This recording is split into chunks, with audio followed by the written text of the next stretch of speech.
Hey everyone, so today I just wanted to go over your next set of chords. So last week I talked about learning your first chord ever, which was E minor.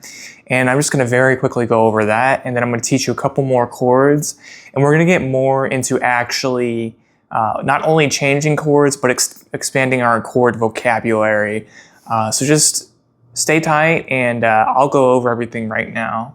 So let's just do a quick refresher of how to play E minor, and then we're going to start introducing chord changes and maybe a little bit of some strumming patterns. So if you remember from last time, the E minor is just two fingers. So you can either use your first and second finger or your second and third. So that'd be your middle and ring. So if you want to do it the first way, it would just be your first finger on the second fret of the A string. So right here, and let's go ahead and ring that out. So it's that note right there.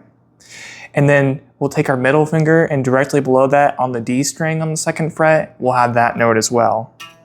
So then we'll just double check and make sure everything is nice and clean. So let's just go ahead and strum or pick every string individually just to make sure we got everything. So got low E is good. Second fret A is good. Second fret of D is good. Open G is good. B is good, high E is good.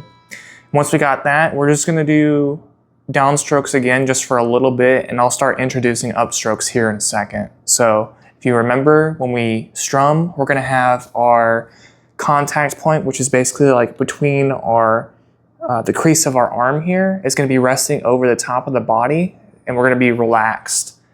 And we're going to have our hands dropped over, and then once we get that, we're going to get our chord ready again, and when we strike, we're gonna go up and strike down and follow through. So without any chords being played, it'll be like this.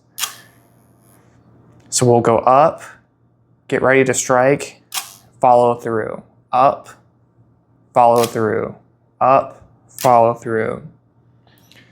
So you can see there's a little bit of movement in my wrists.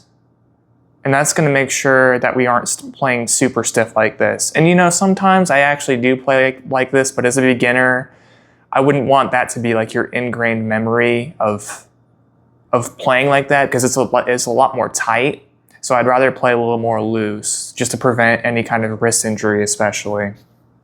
Okay, so let's just do a couple more E minor strums. We'll do downstrokes only, and we'll just play at a very slow speed and make sure we're good with everything. So we'll do 2, 3, 4, relax. 1, 2, 3, 4. Let's do it one more time. Cool, so that's E minor. So in my opinion, there's two logical steps to take this chord and actually have the start of a chord progression. So I'm going to go over C major next, because I think that makes the most sense. And actually, if you feel comfortable with this fingering right here with your first and second finger, it's going to be a lot easier to switch to it. So let's go over C major real quick. So C major is actually going to be, if you hold down the E minor, but take all your fingers off except for your middle, so just your pointer fingers taken off, you actually have one of the notes of the C major. So that's the second fret of the D string, and then we'll take our ring finger and put it on the third string of the A string here, and then we'll take our first finger here and put it on the first fret of the B string. So once again, that's the ring finger on the A string of the third fret right here, and we have our middle finger on the second string of the D string here. Then we have our first finger on the first fret of the B string here. So once again, and another thing is we'll go ahead and block this low E string. I guess you could technically play it because it is part of the C major chord, but it's a little floppy, so I probably wouldn't play it in most cases. So let's just make sure everything's individually good to go, and then I'll kind of explain some common things that can happen when you're using this chord, like things like your fingers blocking and things like that. So we'll start with the third fret of the A string. Good. Second fret of the D string. Good. Then we got the G string. Good. We have the first fret of the B string. and then we got the high E again. So one of the common ways that this chord can be blocked is that your ring finger here will actually be bent downwards, and then you'll block the D string below it, so it sounds something like this. So you see how my ring finger here is kind of dropped down? If you just lift it up, you should have a little bit of a natural curve to your ring finger here, and that'll make sure that you can get that note ringing out. So here it's ringing good. And another common one is actually the string below. So on our D string here, on our middle finger, it can be the same issue. So you could have the bottom of your middle finger here blocking the G string, the open G, so then you'd get this sound instead of this. So once again, just make sure your fingers have a natural slight curve to them, and then that'll help make sure you have enough space to clear the strings. And then another common one too, so this is probably the most common mistake I see with beginners, is that it's just the bottom pads of their fingers block the string below. Same deal with this B string here. So if your fingers aren't curved up enough, then you'll get the B string or the high E to sound like this instead of this. Okay, so we're just gonna pluck everything, or pick everything individually. So we'll do that, and then all together it'll be. So let's just go ahead and downstroke that a couple times, get a feel for it, the sound for it, and then we'll start practicing how to transition between the C major here and then what we learned previously with E minor. So let's go ahead and strum a couple times. 1, 2, 3, 4. 1, 2, 3, 4. 1, 2, 3, 4. 1, 2, 3, 4. Cool, so once you got that ringing clearly a couple times, we can start incorporating it into an actual chord progression. So what we're gonna do now is we're gonna practice transitioning between the E minor and the C here. And one of the tricks I have, a lot of people have questions about how do you get smooth chord transitions. The first thing is it's gonna be very much a practice and muscle memory game. So as you put more time in, it'll become a lot easier to do this without thinking a whole lot. But my advice would be kind of the first stage, especially with a C major chord, it might be a lot more difficult than just the E minor here, would be just to not even focus on the strumming, but just to have your left hand off the fretboard and then kind of come up at like a more neutral position like this and just practice like this. And then like count for 4, count to 4. 1, 2, 3, 4, rest. And then 1, 2, 3, the change is coming, and then practice getting your fingers on there and everything ringing out correctly. And this is a good way to not only practice the chord change and getting it to a position where you need to in a certain amount of time, but you'll also find that you're probably gonna make a lot more mistakes when you start doing this. So it's a good way to practice keeping your fingers nice and arched so you don't get a sound like this where everything's just blocked. If your fingers are too low and flat like this, as opposed to this.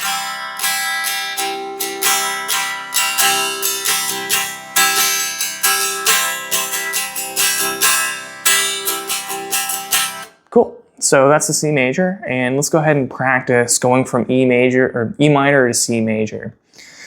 So like I said before, we're going to use our first and second finger, so our pointer and middle finger here, and then we're just going to fret it like we normally do, and we're just going to take this very slowly, and we're still only going to worry about downstrokes. So we'll do our E minor first, we'll do 4 times, we'll take a little bit of a rest, and then we'll come back and we'll practice switching between shapes.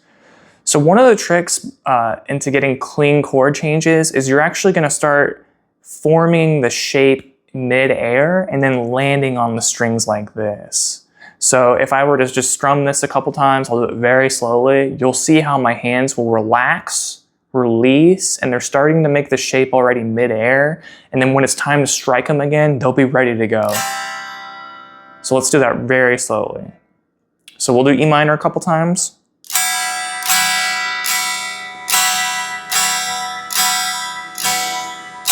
We'll relax. Mid-air, you can see my fingers are slightly lifted up, and then they'll kind of come down where they need to be right here. Rest. You can see my hands relax, and they'll kind of go up mid-air like this, and we're back to E minor.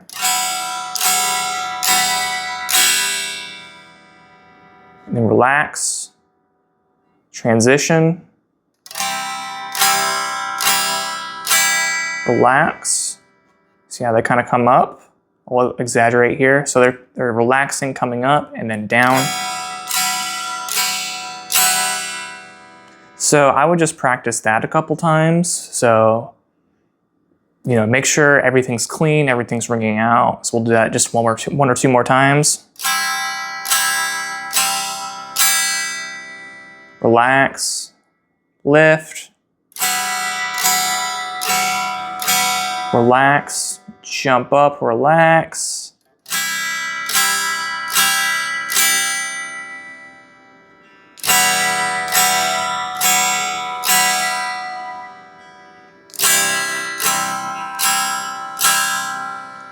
So once you feel comfortable with that and using only downstrokes, I'm going to start introducing the concept of strum patterns, because there is a pretty subtle difference, but you can hear it between just doing all downstrokes and starting to add upstrokes to your playing.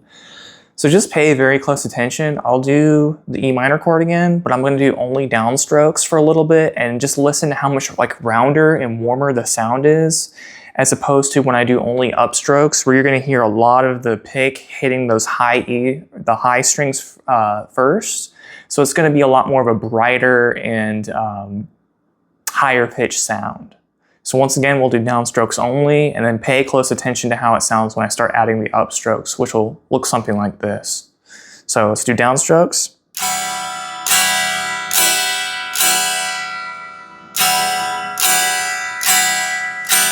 And here's upstrokes only.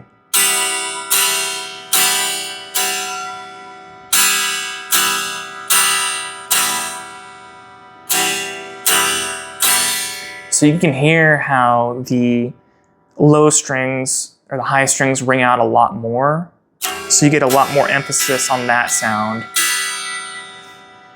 So what you can start doing is, strumming might be a little confusing at first, getting that upstroke in. So one of the reasons I have been emphasizing having a loose wrist motion is that it's going to make not only staying in time a lot easier, but also making sure that you're hitting all the strings easily. So it's a lot like doing a downstroke, right? So you'll have the strike and follow through, and then you'll come up. But you can see how my wrist is kind of doing like this, like you're opening a door almost kind of motion. It's just very loose. So let's just do down, up, down, up. So that's alternating between, and you can see how it looks.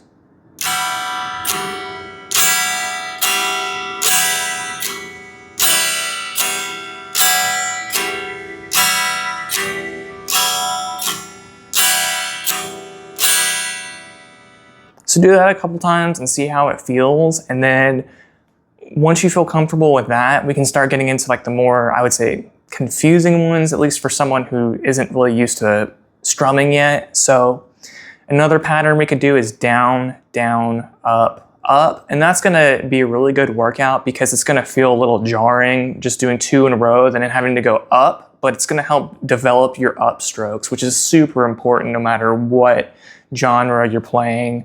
It's just going to make you a much better player. So let's do that a couple times and see how that sounds. So we got, remember, down, down, up, up,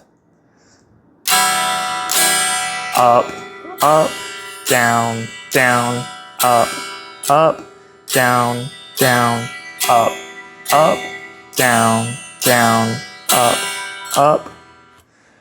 So there's that sound. And let's do down, down, down, up next. So that'll be a good practice if you're struggling with the two upstrokes. It'll be a good way to help at least have one where you have that nice spring up and you hit up on the strings. So let's do that real quick. So we got down, down, down, up, down, down, down, up, down, down, down, up, down, down, down, up, down, down, down, up. So just experiment with that and see how the tone of a chord can be slightly changed just from those strings being hit a little bit differently. The initial force is either going to get hit higher or lower. And after you practice that for a bit, we're going to actually go to another set of chords. So let's do C major to a new chord, which is either F major or F major 7. Don't worry too much about the whole major 7. Just know it's a different kind of flavoring of the F major chord. So if you remember, the C major is going to be this right here. So that's the ring finger on the 3rd fret of the A string, and we got our middle finger on the 2nd fret of the D string, and we've got our 1st finger on the 1st fret of the B string here. So actually, if you keep your 1st finger here on that 1st fret, and then you move these 2 fingers down, that's actually the F major right there. And then if you block this low E still, and let the A string ring out, you'll have your F major.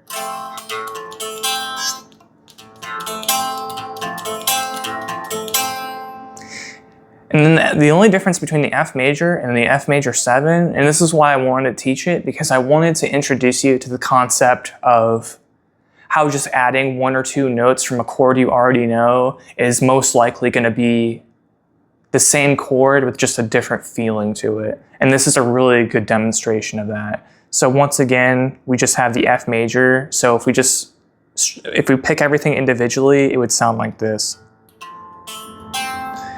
And then the only difference between an F major and an F major 7 is this high E being ringing out as well.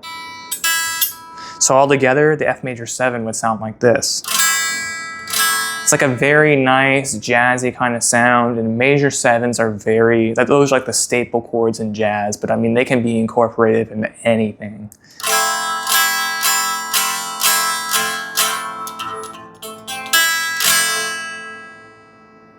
So that's one option.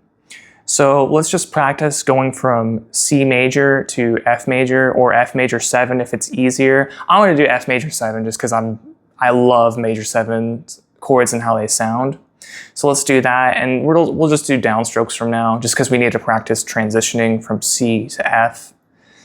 So we'll do 1, 2, 3, 4, and then we'll switch chords. So we got C major. Remember, relax, let your hands lift up. It's going to be your middle and ring finger here, and they're just going to go directly below.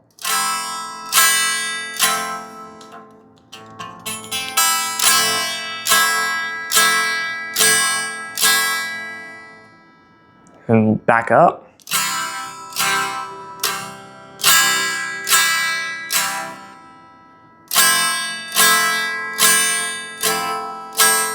As you can see, I'm not used to a 6-string guitar. It's been a while since I've played on this. I'm normally on a 7-string Kiesel, so even I have to, kind of get acquainted with the guitar again when I'm switching instruments. So just do that a couple times and see how it goes. And I have one more set of chords I'm going to talk about. I wouldn't worry too much about nailing this right away, because I think this is going to be a lot trickier just because it's going to involve 4 fingers instead of 2 or 3. So I'll talk about G major next, and there's a couple ways to play this. So you can just play it with 3 fingers, but I'd probably recommend including your pinky, just because that's a good way to get your pinky involved in something and make sure it develops along with the rest of your hands here. So the G major is going to be your middle finger here. It's going to be on the 3rd fret of the E string. And then we're going to take our 1st finger and put on the 2nd fret of the A string here. So far we have, and then we're going to have an open D string, open G, and we're going to put our ring finger on the 3rd fret of the B string, and then our middle finger, our pinky on the 3rd fret of the E string, the high E.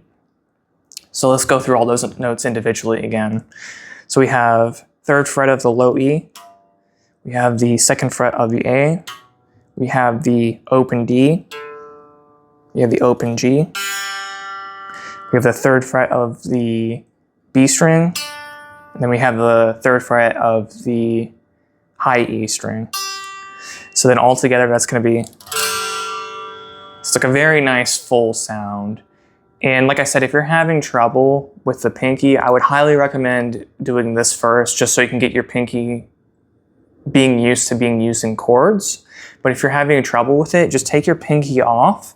And then what you can do is just put your ring finger down low to that same position. And then that way you're still playing a G major. It's just going to be less difficult. So it sounds very similar. It just has a slightly different feel to it, just because you don't have your pinky on the high E here. But let's go ahead and go back to the first position here and just play around with it, you know. Since you already know some strumming patterns, just experiment with rhythm and then changing that up. So I'll just kind of play on this G major chord for a little bit and we'll see how it sounds. So 1, 2, 3, 4.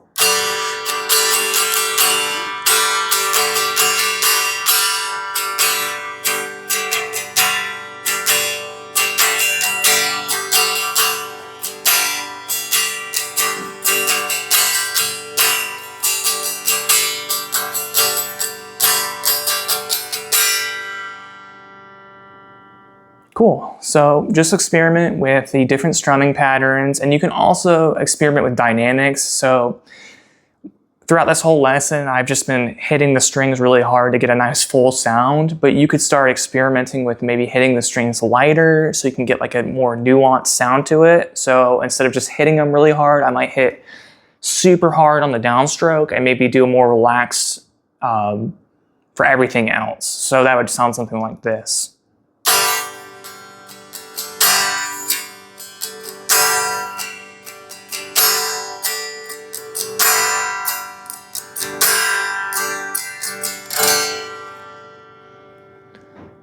So you can hear every time that downstroke happens, it's like a really big full sound, and then I kind of dial it back and I get a less full sound as I go back up. So that's something to think about. And then, so we've got the F major 7. Oh, right, so let's play G major just a couple times, downstrokes only. And then I'll show you one more chord change you can practice, and this will be super awesome because you only have to move your first 2 fingers down the string. So let's just play G major a couple times and get that on our heads, and then we'll practice going to the, this is called a C add 9 chord. So don't worry, don't get too scared by the name. Yes, it's like the music theory name, but we're not gonna worry too much about that right now. We're just gonna acknowledge it's a C chord with a different flavor. So let's go back to G. Let's do downstrokes a couple times. So 1, 2, 3, 4. 1, 2, 3, 4. 1, 2, 3, 4.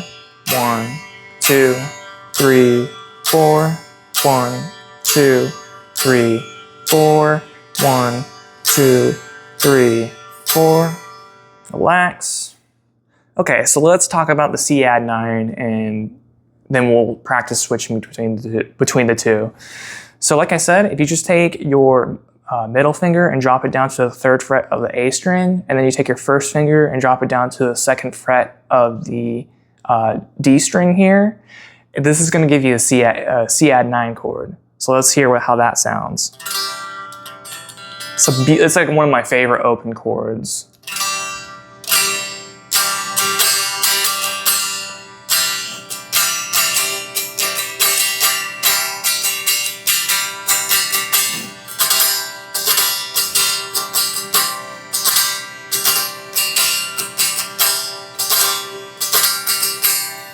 So it sounds really awesome and full.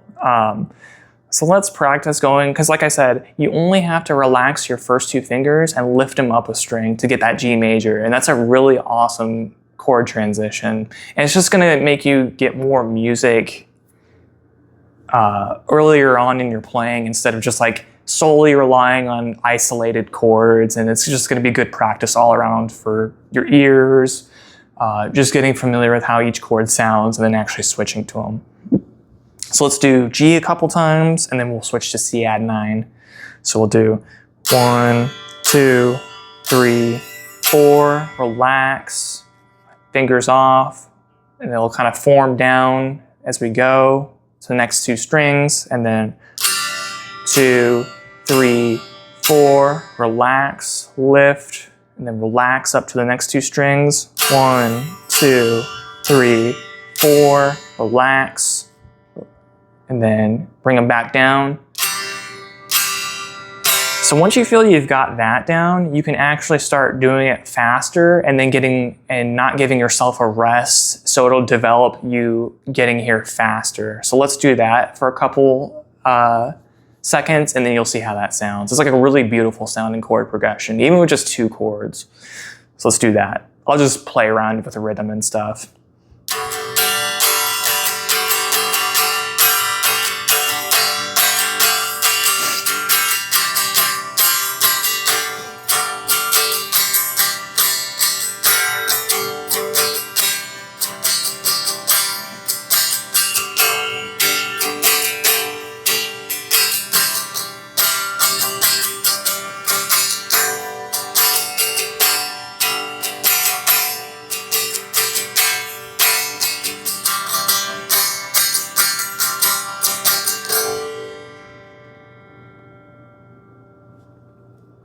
So just practice things like that, and you'll get a lot of mileage off of just knowing a few chord changes, and it's just going to sound way more fun and musical rather than just me telling you from a more traditional standpoint to just play like these scales and these isolated chords and just not have any actual music with them.